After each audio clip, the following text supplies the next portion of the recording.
Hello बच्चों, मैं नंद साहू पुनः आप लोगों का स्वागत करता हूं। तो आज की वीडियो में हम लोग क्लास 5 का लेसन 14 देखेंगे, आई एम लकी। तो बच्चों इसका मतलब होता है आई मतलब मैं, एम मतलब हूँ, लकी मतलब भाग्यशाली। तो बच्चों एक एक वर्ड का हम लोग मीनिंग देते हुए चलेंगे ताकि आपको पाठ को समझने में कहीं भी कोई भी दिक्कत नहीं होगा। तो पुनः मैं आप लोगों को बोलूँगा, आप लोग पढ़ रहे हैं CG बोर्ड का क्लास 5 का लेसन 14 आई एम लकी। तो चलिए शुरुआत करते हैं। तो बच्चों एक्चुअल में क्या है, ये पोएम है लिसन एंड रिटाइज, लेकिन इस वीडियो में आप लोगों को इसका अनुवाद अच्छे से बताऊंगा। तो चलिए शुरुआत करते हैं। तो देखिए क्या है, आई एम लकी मतलब मैं भाग्यशाली हूँ। तो देखिए यहाँ पर जो कवि हैं क्या बोलते हैं, if I were a butterfly. तो इफ़ मतलब यदि, आई मतलब मैं, वर तो बच्चों देखो WER वर। तो एक्चुअल में वर जो है रहा आपका पुल्लिंग बहुवचन के साथ होता है, सॉरी पुल्लिंग बोल रहा था, बहुवचन, जैसे कि हो गया दे या वी। लेकिन यहाँ पर आप देखेंगे आई के साथ भी यूज हुआ है।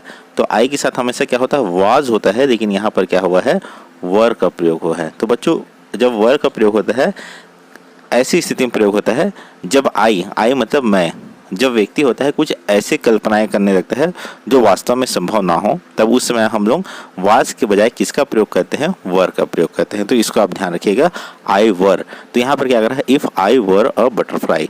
तो इसका मतलब क्या है बच्चों, इफ़ मतलब यदि, आई मतलब मैं, वर मतलब यहाँ पर होता है के संदर्भ में इसका मीनिंग आएगा, वर मैं होता, अ मतलब एक, बटरफ्लाई मतलब बच्चों तितली। आप देखोगे इस प्रकार से एक बटरफ्लाई है, तितली। अगर मैं एक बटरफ्लाई होता, मैं एक क्या होता, तितली होता। तो देखिए व्यक्ति क्या है यहाँ पर, तितली तो हो नहीं सकता, वह क्या है, कल्पना कर रहा है। और जब कल्पना कर रहे हैं ऐसे कल्पना जो कि संभव ना हो, तो वहाँ पर आप वास का प्रयोग ना करके किसका प्रयोग करेंगे, वर का प्रयोग करेंगे। तो चलिए एक छोटा सा था, अब हम लोग आगे देखते हैं। If I were a butterfly, अगर मैं एक तितली होता, आई वुड बी थैंकफुल। तो यहाँ पर आगे क्या कर रहा है कभी, आई मतलब मैं, वुड बी मतलब होता, थैंकफुल मतलब कृतज्ञ, कृतज्ञ होता है। क्या चीज़ के लिए कृतज्ञ होता, फॉर माई विंग्स। फॉर मतलब के लिए, माई मतलब मेरे, विंग्स मतलब पंखों के लिए। तो जैसे चिड़िया का विंग्स होता है, वैसे आप देखेंगे बटरफ्लाई का क्या होता है, विंग्स होता है, और वो विंग्स कैसे होता है, रंगीन होता है। तो यहाँ पर कभी क्या बोल रहा है, अगर मैं बटरफ्लाई होता तो अपने पंखों के लिए क्या होता, कृतज्ञ होता। अगला देखते हैं बच्चों, इफ़ आई वर अ मैना इन अ ट्री। तो यहाँ पर क्या बोल रहा है, इफ़ मतलब यदि, आई मतलब मैं, और देखिए यहाँ पर भी वर का प्रयोग हुआ है, मतलब ऐसे कल्पना जो वास्तव में संभव नहीं हो। तो यहाँ पर क्या है, इफ़ आई वर मतलब यदि मैं होता, मतलब एक मैना, मैना मतलब एक चित्र आप देख रहे होंगे, एक प्रकार का चिड़िया होता है मैना, इन अ ट्री। तो अगर मैं एक पेड़ पर, ट्री मतलब पेड़ पर, इन मतलब में, तो अगर मैं एक पेड़ में क्या होता, मैना होता। तो आगे क्या बता, आई वुड बी थैंकफुल। आई मतलब मैं, वुड बी मतलब होता, थैंकफुल मतलब कृतज्ञ। तो मैं कृतज्ञ होता बच्चों, थैंकफुल कृतज्ञ मतलब कोई हम किसी चीज़ का क्या होता है, हम लोग थैंकफुल होते हैं। थैंकफुल इस संदर्भ में आप ले सकते हैं कि जो चीज़ आपके पास है लेकिन वो चीज़ दूसरे के पास नहीं है, तो आप क्या होते हैं, उसके प्रति कृतज्ञ होते हैं। तो ये क्या होता है, थैंकफुल। तो यहाँ पर कभी क्या बोल रहा है कि मैं थैंकफुल होता क्या चीज़ के लिए थैंकफुल होता है, डैट मतलब कि, आई मतलब मैं, गुड मतलब सकता या सका, सिंग मतलब गाना। तो देखिए यहाँ पर भी कल्पना के रूप में हुआ है। तो यहाँ पर खुद सकना के संदर्भ में पास्ट टेंस के रूप में नहीं है, मतलब ये आपका सकता इस संदर्भ में है। दैट आई कुड सिंग मतलब मैं यहाँ पर क्या कर सकता, अगर मैं मैना होता तो मैं गा सकता, मैं क्या कर सकता, गा सकता। तो मैं किससे कृतज्ञ होता, अगर मैं पेड़ में मैना होता तो मैं गा सकता, इसके लिए मैं क्या होता, कृतज्ञ होता। आगे देखते हैं बच्चों, if I were a fish. तो देखिए सब में आई के साथ वर हुआ है यहाँ पर, मतलब ऐसे कल्पना जो कि संभव नहीं है, वहां पर आप वास के बजाय वर का प्रयोग करेंगे। ठीक है बच्चों, तो चलिए आगे देखते हैं। If I were a fish in a sea. तो इफ मतलब यदि, आई मतलब मैं, वर मतलब होता, अ मतलब एक, फिश मतलब मछली, इन मतलब में, द सी मतलब समुद्र में। तो आपने गहरा समुद्र देखा होगा, तो अगर मैं एक समुद्र में क्या होता, फिश होता, क्या होता, फिश। तो देखिए फिश का हम लोग इमेज देख लेते हैं यहाँ पर, जैसे कि ये फिश दिया हुआ है। तो if I were a fish in a sea I would be thankful. तो यहाँ पर देखिए आई वुड बी थैंकफुल आपको हर लाइन में हर एक एनिमल के बाद जो एनिमल में होता है उसके बाद जो सेंटेंस है उसमें आपको ये मिला देगा। आई वुड बी थैंकफुल मतलब आई मतलब मैं, वुड बी मतलब होता, थैंकफुल मतलब कृतज्ञ। तो मैं कृतज्ञ होता है, क्या चीज़ के लिए कृतज्ञ होता है बच्चों? दैट मतलब कि, आई मतलब मैं, कैन मतलब सकता, रीगल एंड गीगल विथ ग्री। तो ये तीनों चीज़ को हम देख रहे हैं। रीगल तो बच्चों रीगल मतलब क्या होता है आपका? ये रीगल मतलब आपका होता है लौटना हो जाता है। गीगल मतलब रीगल मतलब आपका होता है हंसना हो जाता है, खिसियाना हो जाता है। गीगल मतलब आपका हो जाता है लौटना हो जाता है, और गिरी मतलब होता है उल्लास। तो ये तीनों को अगर हम क्या है मछली के संदर्भ में लेंगे तो आप जैसे देखे होंगे मछली कैसे तैरती है बच्चों, अगर आप तालाब में भी देखे होंगे तो बड़ी खुशी से, बड़ी उल्लास से वो ऐसे ऐसे तैरते हुए दिखती है। जाते जाते कभी वहाँ से पलट जाती है और पलट के फिर वो खुशी पूर्वक तैरते हुए नजर आती है। तो जो कवि है उसी संदर्भ में इसको दे रहे हैं। That I can rigger in jigger with गिरी। गिरी मतलब होता है उल्लास के साथ, और रिगर मतलब ये आपका है वैसे तो बहुत सारे इसके मीनिंग होता है तड़पना और इस टाइप से बोलते खिसियाना भी है। गिगर मतलब लौटना है। तो आप मछली के संदर्भ में लेंगे मतलब आगे पीछे खुशी के साथ उधर उधर हंसना, गाना, खेलना, उछलना, इस संदर्भ में आप इसको दे सकते हैं। तो चलिए अगला हम लोग देते हैं। तो मैं क्या कहता, मैं मछली होता तो इधर उधर खुशी के साथ उल्लास के साथ तैर सकता है, इसके लिए मैं क्या होता, कृतज्ञ होता। सो और आगे भी क्या है, सो मतलब ताकि, आई मतलब मैं, जस्ट थिंक, जस्ट मतलब होता है सिर्फ, थिंक मतलब सोचना। आई एम लकी, आई मतलब मैं, एम मतलब हूँ, लकी मतलब भाग्यशाली, टू बी मी। तो यहाँ पर देखिए, यहाँ पर जो पोएट है वो यहाँ पर आपका क्या है, यहाँ पर जो पोएट के रूप में सोचते हैं वो हमारा जो भाग आ जाता है। तो यहाँ पर पोएट क्या कहते हैं कि सो इसलिए, आई जस्ट थिंक मैं सिर्फ सोचता हूँ, आई एम लकी मैं भाग्यशाली हूँ, टू बी मी मतलब मैं अपना जैसे हूँ, मैं अपना, मी मतलब मुझे और मैं के संदर्भ में होता है। हिंदी में इसका मैं भी होगा और मुझे भी होगा। परिस्थितियाँ और सेंटेंस अलग होने पर इसका मीनिंग थोड़ा सा डिफरेंस हो जाएगा। तो यहाँ पर क्या है बच्चों, ये पूरा सेंटेंस का मीनिंग हम लोग देते हैं। तो मैं जो हूँ उस चीज़ के लिए क्या हूँ, मैं लकी हूँ, ऐसा क्या कहते हैं, पोएट कहते हैं। नॉट यू बट मी। तो यहाँ पर आगे क्या कहते हैं, इसका मीनिंग के रूप में देखेंगे तो ज़्यादा मीनिंग नहीं दिखेगा, लेकिन हम लोग उस संदर्भ को लेकर अगर इसका मीनिंग निकालेंगे तो हमको एक बड़ा मीनिंग निकलेगा। तो यहाँ पर नॉट यू मतलब आप नहीं, बट मी लेकिन मैं, यहाँ पर ये कहा गया है। तो एक साथ अगर हम लोग ऊपर और नीचे के सेंटेंस को लेकर चलेंगे तो क्या यहाँ पर कवि क्या बोलना चाह रहे हैं कि मैं जो हूँ उसके लिए क्या हूँ, मैं लकी हूँ, और मैं वैसा नहीं हूँ जैसा आप हैं, बल्कि मैं वैसा ही हूँ जैसा मैं हूँ, और इसके लिए क्या हूँ, मैं भाग्यशाली हूँ। तो ये कवि जो है इन दोनों लाइन में ऐसा कहना चाहते हैं।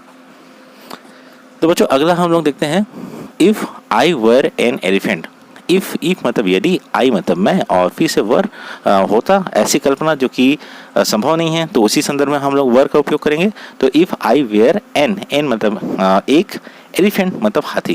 तो यहाँ पर देखिए, यहाँ पर कोई क्या बोल है, अगर मैं एक एलिफेंट होता, देखिए कोई व्यक्ति है वो एलिफेंट हो सकते हैं क्या बच्चों, तो एलिफेंट नहीं हो सकते, लेकिन यहाँ पर सिर्फ कल्पना कर रहे हैं, इसलिए यहाँ पर वास की बजाय क्या लगेगा, वर हुआ है।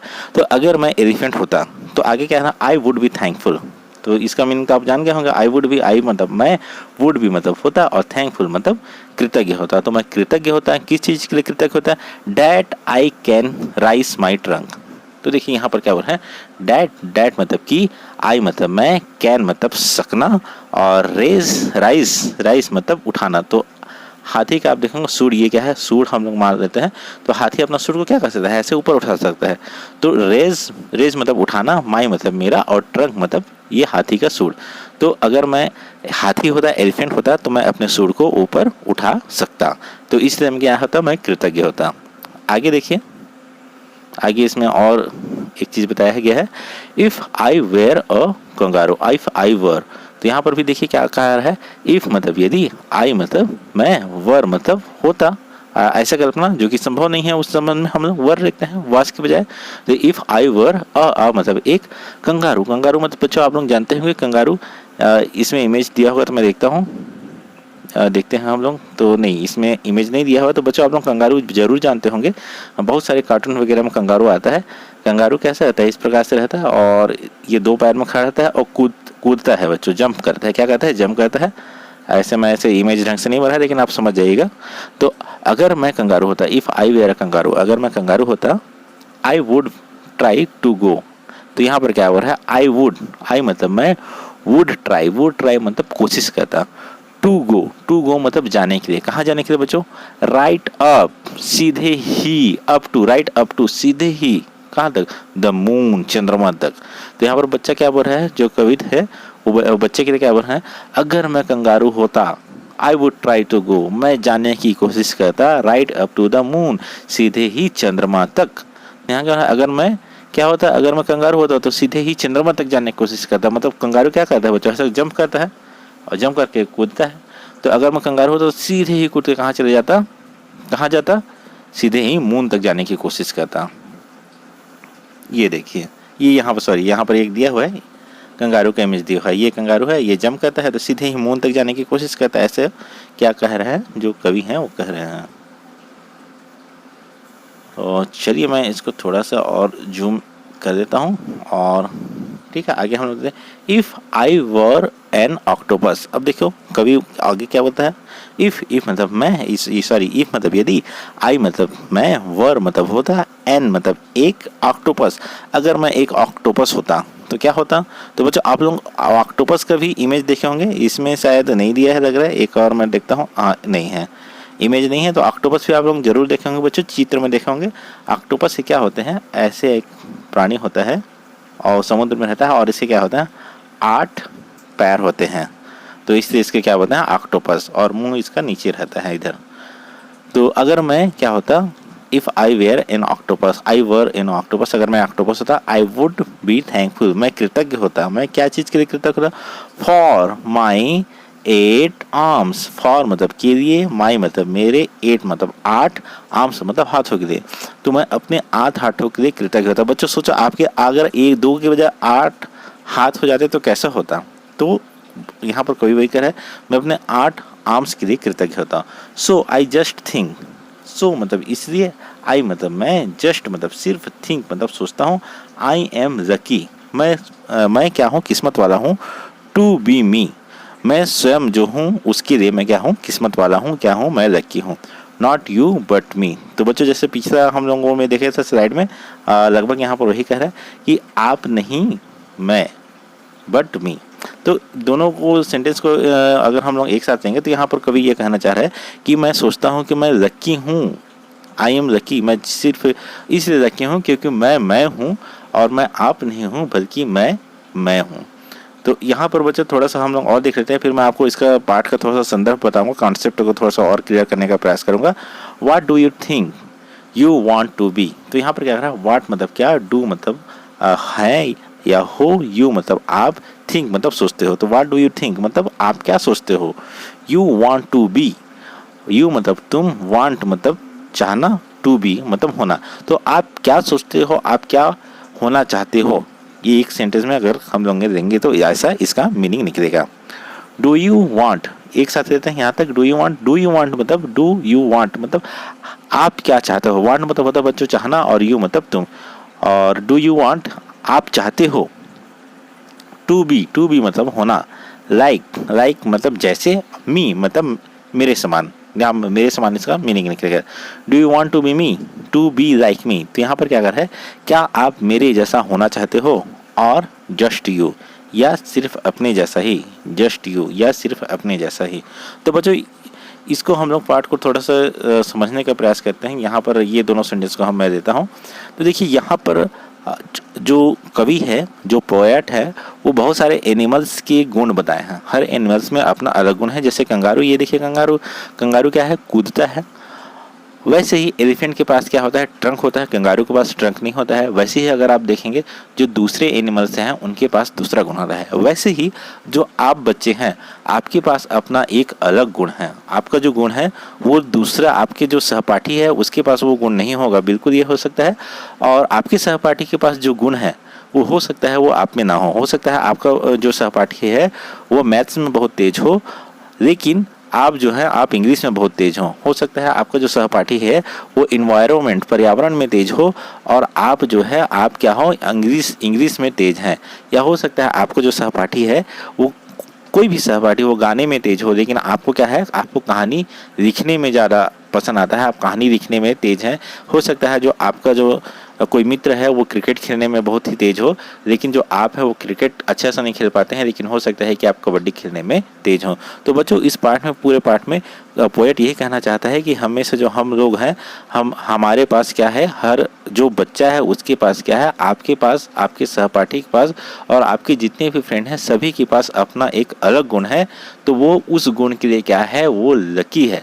आप ऐसा आपको ऐसा नहीं सोचना है कि कोई दूसरा ज़्यादा होशियार है तो आप कमज़ोर है, ऐसा नहीं है। आपके पास अपना गुण है और जो दूसरा बच्चा है उसके पास क्या है, अलग गुण है।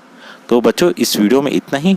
मैं उम्मीद करूँगा ये वीडियो आपको पसंद आया होगा। वीडियो पसंद आया होगा तो चैनल को सब्सक्राइब अवश्य कीजिएगा। Thank you.